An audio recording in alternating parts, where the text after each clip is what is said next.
क्या होगा जब कुछ वैज्ञानिक मिलकर एक दूसरे पैरेलल यूनिवर्स में जाने का रास्ता ढूंढ निकालते हैं और एक एस्ट्रोनॉट अब मल्टीवर्स ट्रैवल कर एक दूसरे पैरेलल यूनिवर्स में चला भी जाता है। मगर यहाँ की पृथ्वी उसकी अपनी पृथ्वी से बहुत अलग थी, जहाँ इस पृथ्वी पर सिर्फ और सिर्फ रोबोट्स ही थे। अब वो कैसे, चलिए शुरू से जानते हैं। कहानी की शुरुआत भविष्य के समय से होती है, जहाँ अब तक इंसान तकनीकी रूप से काफी ज्यादा एडवांस्ड हो चुके हैं। वहीं कई सालों की रिसर्च के बाद फाइनली वैज्ञानिकों ने एक ऐसी मशीन बना ली थी जिसके द्वारा वे एक पोर्टल खोल दूसरे पैरेलल यूनिवर्स में जा सकते हैं। अब इस मल्टीवर्स में ट्रेवल करने वाले पूरे ही प्रोजेक्ट को प्रोजेक्ट कनेक्ट का नाम दिया गया, जिसमें वैज्ञानिकों ने 2 मशीनें बनाई हैं। एक मशीन जो हमारी पृथ्वी के ऑर्बिट में घूम रही है और वहां से एक स्पेसशिप से उसमें एंटर किया जाएगा, तो वहीं दूसरी मशीन उन्होंने कई सालों पहले दूसरे पैरेलल यूनिवर्स में भेजी थी और अब उनके पास सिग्नल्स आ चुके हैं कि वो वहां पहुंच चुकी है। तो जो भी स्पेसशिप अब हमारी पृथ्वी के ऑर्बिट वाली मशीन में जाएगा वो सीधा उस दूसरे रिसीविंग मशीन के जरिए पैरेलल यूनिवर्स पर पहुंच जाएगा।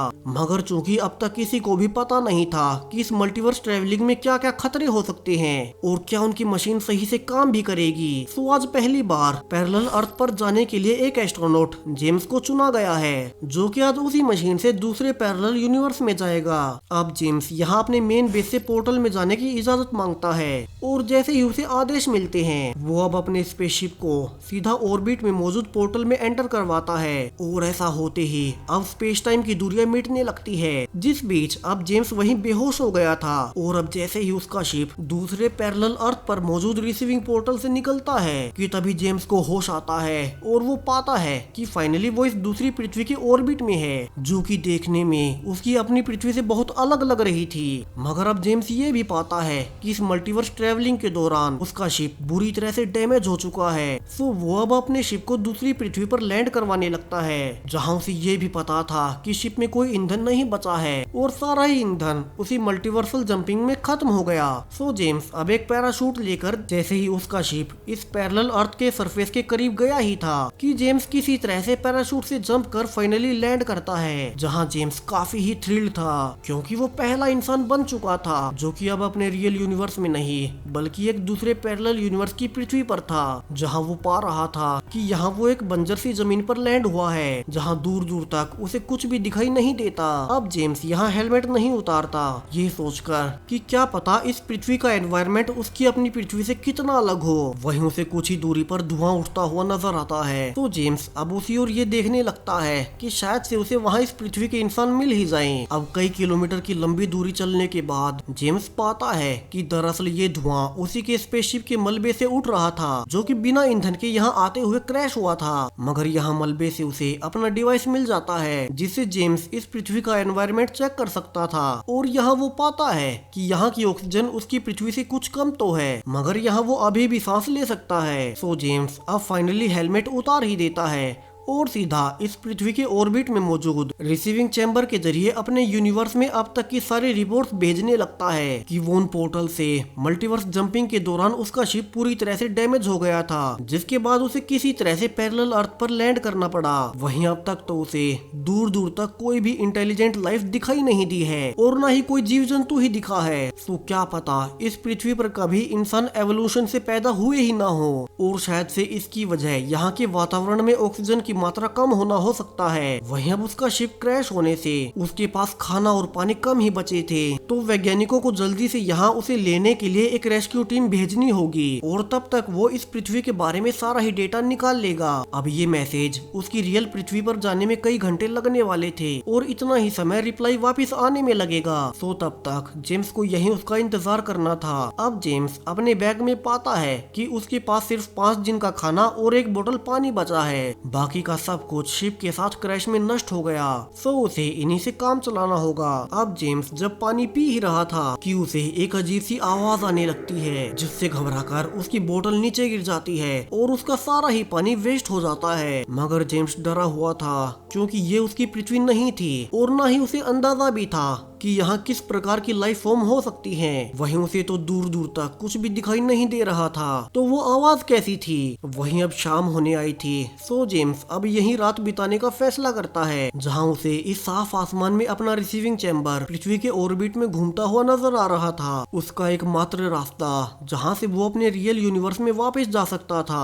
और अब यहाँ से वो अपने यूनिवर्स से किसी भी प्रकार के रिप्लाई का इंतजार करते करते सो जाता है। अब अगली सुबह जेम्स एक नई ऊर्जा से उठता है और आसपास जाकर देखने लगता है कि यहाँ क्या क्या है। मगर अब काफी दूर चलने के बाद भी उसे इस पृथ्वी पर आए 24 घंटे पूरे हो चुके थे, मगर उसे अब तक भी कोई इंसान ही क्या कोई जीव जंतु तक दिखाई नहीं दिया। हालांकि यहाँ अभी भी पेड़ पौधे उगे हुए थे, जो कि अपने आप में जीवन होने का सबूत होते हैं। वहीं अब चूंकि उसके पास पानी नहीं था, तो वो जल्दी से भागकर अब कोई नदी वगैरह ढूंढने लगता है और फॉर्चुनेटली उसे एक छोटी सी नदी मिल भी जाती है। लेकिन वहाँ पानी पीने से पहले जेम्स अपने डिवाइस से उसकी प्योरिटी चेक करता है और पाता है कि ये तो बिल्कुल उसी की पृथ्वी जैसा पानी है। तो वो अब पानी पीकर अपनी बोतल को भी भर लेता है। यहाँ से जेम्स अब अपना सफर जारी रखता है और वो सबसे ऊंची पहाड़ी पर चढ़ने लगता है, जहाँ से वो दूर दूर तक देख पाएगा कि वहाँ क्या क्या है। और फाइनली वहाँ पहुंचकर अब वो बाइनोकुलर से दूर दूर तक देखने लगता है और फाइनली उसे कुछ दूर काफी अजीब से जीव नजर आते हैं। यहाँ जेम्स उन्हें देख खुश ही था कि अब उसे अचानक से गोली चलने की आवाज आती है और यहाँ वो पा रहा था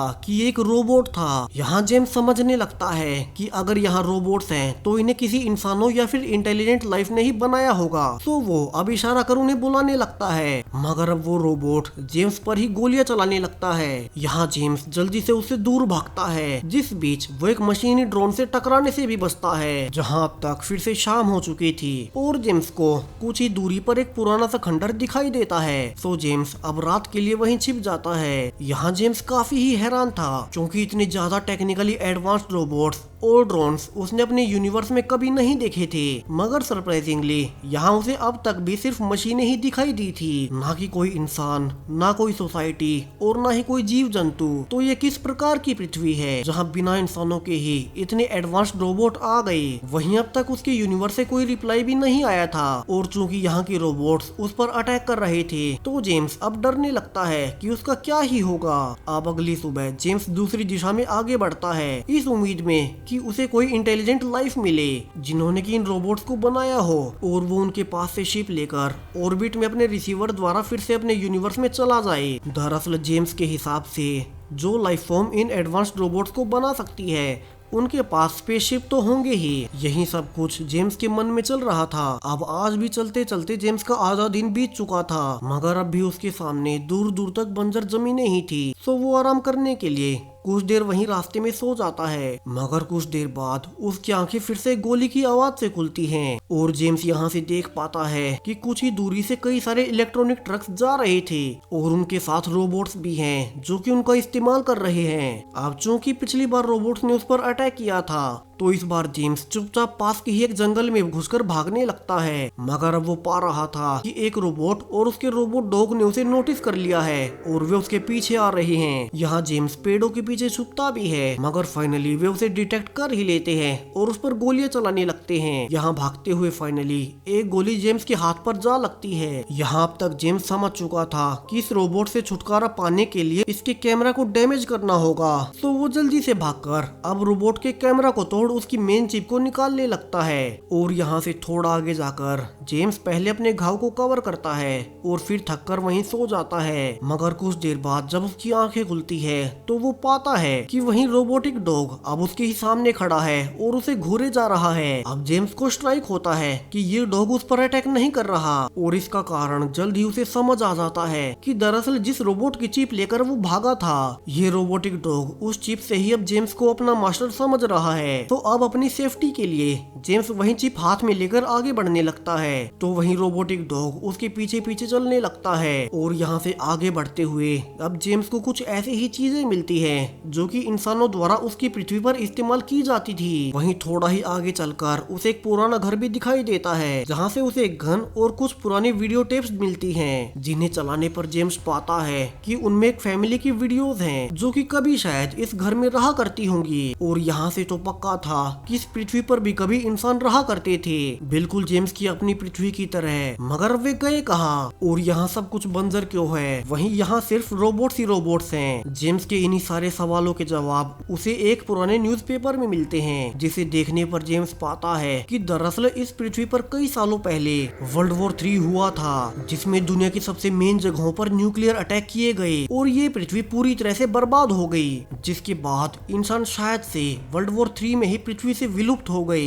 यानी कि इस पृथ्वी के इवेंट्स उसकी अपनी पृथ्वी से बहुत अलग हैं, क्योंकि हमारी पृथ्वी पर कभी वर्ल्ड वॉर 3 हुई ही नहीं, जहां जेम्स को वीडियोस में भी अब इस घर के ऊपर से जेट्स जाते हुए दिखाई देते हैं। अब जेम्स ये जानकर भी हैरान था कि इतने एडवांस्ड लोग जिन्होंने इतने एडवांस्ड रोबोट तक बना लिए, उनमें वर्ल्ड वॉर 3 के होने का कारण क्या था। जहां जेम्स को एक न्यूज़पेपर से पता चलता है कि लोगों ने न्यूक्लियर बॉम्ब्स और उनकी रेडिएशन से बचने के लिए कुछ अंडरग्राउंड बंकर बनाए थे, जो कि यहाँ से ज्यादा दूर नहीं थे।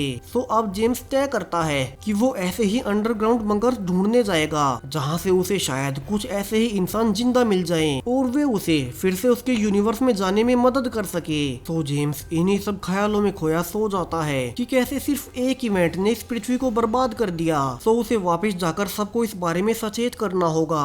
अब अगली सुबह उठकर जेम्स बंकर्स को ढूंढने की तैयारियां करने लगता है और रोबोटिक डॉग के साथ निकल पड़ता है। वहीं वो पाता भी है कि इस डॉग पर सामान भी बांधा जा सकता है, तो उसे अपना बैग उठाने की जरूरत नहीं थी। और यहाँ से अब दोनों काफी दूर चलने के बाद फाइनली एक बर्बाद हो चुके पुराने पावर प्लांट तक पहुँच जाते हैं, जहाँ एक पुराना टूटा फूटा टाउन भी था। मगर अब जेम्स पा रहा था कि ये जगह कई सालों से बर्बाद पड़ी है। वहीं अब जेम्स डॉग से पूछे जा रहा था कि क्या यहाँ आसपास कोई अंडरग्राउंड बंकर भी है, कि तभी वे पाते हैं कि ऊपर से रोबोटिक ड्रोन्स उन पर अटैक कर रहे हैं। यहाँ से जेम्स और डॉग दोनों ही उनसे बचने लगते हैं, जहाँ कुछ देर छिपने के बाद दोनों फिर से आगे बढ़ते हैं और फाइनली अब उन्हें एक बंकर का दरवाजा मिल भी जाता है, जहाँ जेम्स पा रहा था कि ये बंकर ऑटोमेटिक डिफेंस सिस्टम से लैस है और वो अभी तक भी सोलर पावर का इस्तेमाल कर ड्रोन्स को मार गिरा रहा है। अब जेम्स छुपकर अंदर जाता है, मगर अंदर की हालत काफी ही खराब थी। तो अब जेम्स एक मास्क लगाकर अंदर घुसता है, जहाँ वो पा रहा था कि अंदर काफी सारी जगह हैं और लंबे लंबे हॉलवेज हैं, जहाँ शायद से लोग छुपने आए होंगे। मगर अब यहाँ भी उसे इंसानों की बजाय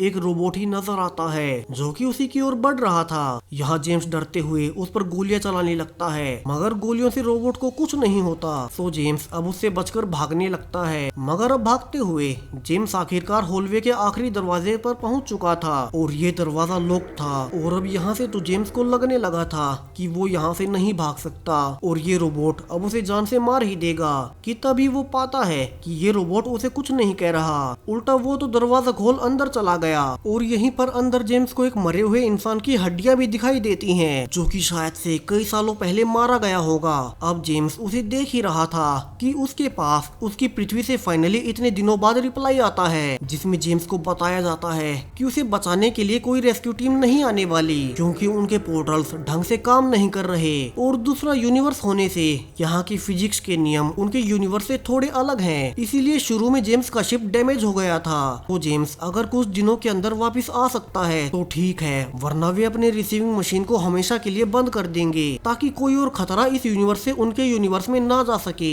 अब जेम्स ये सुनकर काफी ही हैरान था कि उसे कोई बचाने वाला नहीं आने वाला, वही हम तो शायद वो इसी यूनिवर्स में फंसा रह जाएगा, यानी कि उसे जल्द से जल्द कुछ करना ही होगा। और जेम्स अब जल्दी से भागकर बंकर में आगे बढ़ता है और फाइनली उसे कंट्रोल रूम मिल जाता है, जहां वो पाता है कि अब कंट्रोल रूम में भी हर कोई मारा जा चुका था। वहीं चूंकि कंप्यूटर सिस्टम सोलर पावर से अभी तक काम कर रहे थे, तो जेम्स अब डेटा देखने लगता है और पाता है कि उनके डेटा के हिसाब से अब पृथ्वी पर रेडिएशन की मात्रा काफी घट चुकी है। वहीं जब तीसरा वर्ल्ड वॉर हुआ था, अब शायद से यहाँ कोई केमिकल अटैक भी हुआ होगा, जिस केमिकल अटैक से न सिर्फ बाहर के लोग बल्कि यहाँ बंकर के अंदर मौजूद लोग भी मारे गए, जिसे की जान अब जेम्स की आखिरी बचने की उम्मीद भी खत्म हो चुकी थी, क्योंकि यहाँ तो कोई उसकी मदद करने वाला था ही नहीं। अब जेम्स ये देखने लगता है कि पृथ्वी पर इन सब की शुरुआत हुई कैसे, और यहाँ से जो वो पा रहा था वो तो काफी ही शॉकिंग था। दरअसल डेटा के हिसाब से जो रिसीविंग मशीन जेम्स की यूनिवर्स से यहाँ भेजी गई थी, वो जेम्स के हिसाब से कुछ वक्त पहले ही थी, मगर उन्हें इस यूनिवर्स के टाइम के बारे में पता नहीं था, यानी कि वो मशीन यहाँ इस यूनिवर्स में 60 साल पहले ही आ गई, जो कि शायद से टाइम डायलेशन के एक कारण हुआ, और जहां इस पृथ्वी के इतिहास में उनकी भेजी गई मशीन की कई सारी डिटेल्स भी थी, जिसमें कि सभी हैरान थे कि ये मशीन कहां से आई, क्या इसे एलियंस ने उन पर अटैक के लिए भेजा है। और इसी के बाद दुनिया भर के विभिन्न देश आपस में ही लड़ने लगे कि इस मशीन से वे उन पर अटैक करने वाले हैं, और यहीं से तीसरे विश्व युद्ध की शुरुआत हुई। यानी कि इस पृथ्वी के बर्बाद होने के पीछे, यहाँ के सारे ही लोगों के मारे जाने के पीछे कोई और कारण नहीं, बल्कि जेम्स के यूनिवर्स द्वारा भेजी गई उनकी मशीन थी, जिसे कि अपने ऑर्बिट में देख इस यूनिवर्स के लोगों को लगा कि उनके दुश्मन देशों ने इसे ऑर्बिट में भेजा है और वे उन्हें मारना चाहते हैं। अब जेम्स ये देख टूट जाता है कि कैसे यहाँ के खुशहाल लोगों, उनकी पूरी संस्कृति उनकी वजह से बर्बाद हो गई। यहाँ तीसरा विश्व युद्ध शुरुआत उन्हीं की वजह से हुआ, वरना इस पृथ्वी के लोग तो जेम्स की पृथ्वी से भी ज्यादा एडवांस थे, जिन्होंने की सारे ही रोबोट्स और ड्रोन बनाए, जो रोबोट्स अब तक इंसानों के खत्म होने के इतने सालों बाद तक भी पृथ्वी पर घूम रहे हैं। वहीं जेम्स निराश भी था कि वो अपने यूनिवर्स में अपने परिवार के पास नहीं जा सकता, तो वो अब खुद को ही मारने का फैसला करता है। और अब जब वो ऐसा करने ही वाला था कि उसे अपनी फैमिली याद आती है, और वो फैसला करता है कि वो अब जीवन भर इसी पृथ्वी पर रह जाएगा, यानी कि वो इस पृथ्वी का आखिरी जीवित इंसान है, जो कि असल में इस यूनिवर्स से है भी नहीं। और इसी डार्क एंडिंग के साथ ये कहानी अब यहीं खत्म हो जाती है। तो वीडियो कैसा लगा कमेंट्स में जरूर से बताएं, और चैनल को सब्सक्राइब करें ऐसे ही और भी वीडियोस के लिए। Thank you.